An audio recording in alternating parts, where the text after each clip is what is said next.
Kati emyezi gigenda kuwerena bukya Proscovia Saalamu Musumba alondebwa ku bwa ssente wa district ye Kamuli. Naye nga bajjajja bwe baalugera nti atakulekera naawe tomulekera, Musumba olwawangula manifesto kwe yanoonyeza akalwe ya FDC n'agisuula mu kasasiro, olunakwate ya NRM kati kwatambuliza emirimu.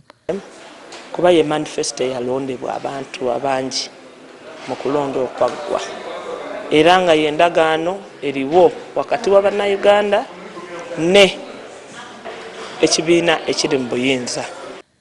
Agamba ekimukozesa kino kuba tayagala kulekawo muwaatwa gwonna gavumenti kweneeva okugaana okuwa ensimbi okutambuza emirimu gya disitulikiti.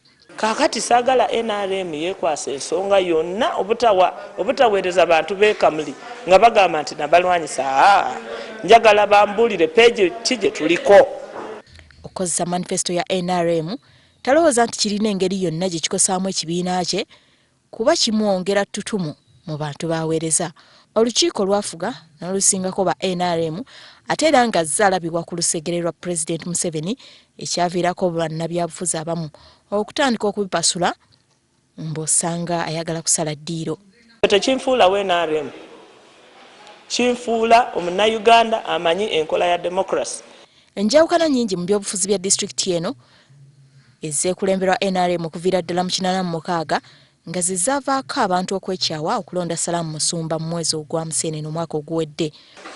Ebizibu erina bingi naye era kyekyantwala okuddayo e Kamuli okuweereza kuba nkimanyi nga nina obusobozi, nina amagezi, nina n'obumalirivu okuweereza abantu bange okubakyusaako embeera zaabwe. Kamuli era y'emu ku disitulikiti ezisingamu abantu abankuseere mu Uganda ekibaviirako n'okulemwa okujjanjaba envunza ezibatigomya entakera.